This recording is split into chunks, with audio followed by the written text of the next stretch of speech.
School. I'm your science teacher. We are learning chapter 11 Human and the Colorful World. Now, today there is a very interesting topic of dispersion of white light by a glass prism. Okay, dispersion of a white light by a glass prism. Now, if you see here, the interesting part is what? You must have seen and appreciated a spectacular colors in a rainbow, right?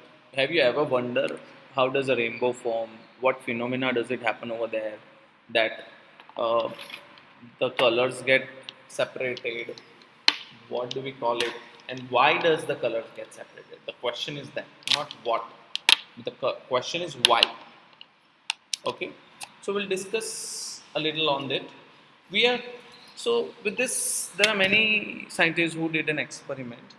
We know when we pass a light through a rectangular glass slab, so when you pass a light through it, that glass slab does not separate the color, right? So when they try to pass a light through a prism,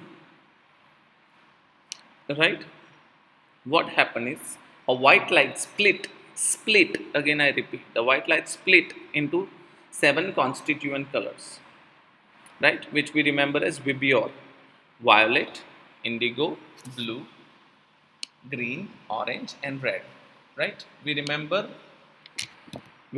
the word like vibrior: violet, indigo, blue, green, yellow, orange and red. This is the sequence of color. The same sequence is there in a rainbow also. Okay, this band of seven colors, we call it as a spectrum. What do we call this as a spectrum.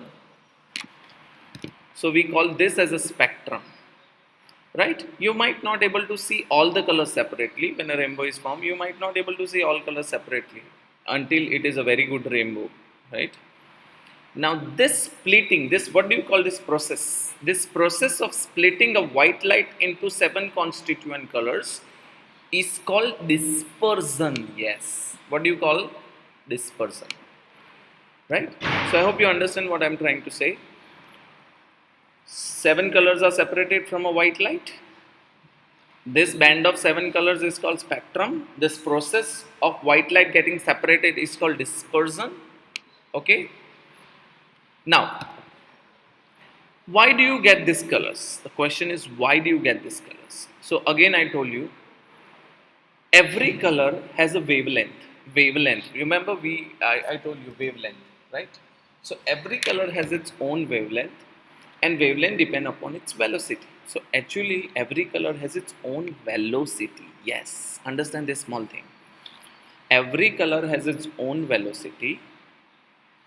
Because of that, right, every color has its own velocity. And you know, the refraction depends upon velocity also, right? We learn these things. Let me show you. Okay, what do you learn? We learn n is equal to c upon v. Remember the refraction. So basically, if the velocity is more, refraction is less. If the velocity is more, the refraction is less. The same thing happen. The red color light, if you see, the red color light velocity is maximum and violet color light velocity is minimum. What did I say? Red color light velocity is maximum and violet color light velocity is minimum. This is maximum, this is minimum. So what is the reverse way? The refraction here is minimum, so the light will bend very less, and the violet color light refraction is maximum. So if you see, let me show you here. Can you see here? See, the violet color light bend more while the red color light bend less. The same is the sequence goes. This is actually happen in a prism, and that is how a light gets separated. Please understand this small thing. Why does the light get separated? Because of velocity. Okay, so this you have to understand. What? The red color light bends the least while the violet color bends the most, and this is how the seven colors get separated. So why? Did you get the answer of why? Why? Because all colors have different wavelength. So all colors have different velocity. Red color velocity is maximum, Violet color's velocity is minimum, that is the refraction of red color is minimum, and the violet color refraction is maximum. Okay, now then the question arises that does a white light have only 7 colors? That is also a question. So Sir Isaac Newton started researching more on this thing. So what did he did? He take an inverted prism. See, can you see in this figure?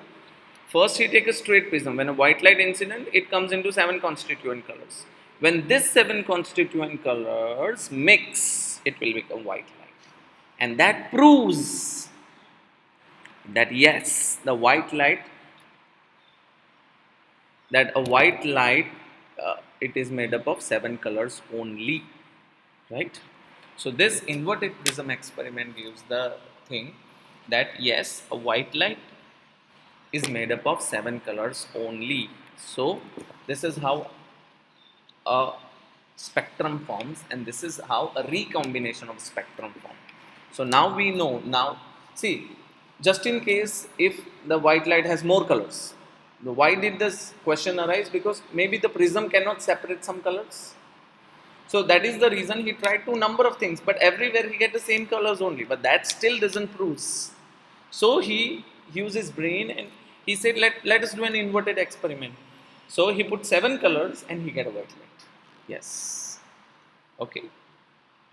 So now we are going to see the next topic, that was a rainbow in the next topic, and atmospheric reflection. Okay. So I hope you understand what I'm trying to say. This is quite interesting because now we are going to see rainbow, twinkling of the stars, the white is the sky. This is all related to spectrum. So understand this very small phenomena very properly. Okay.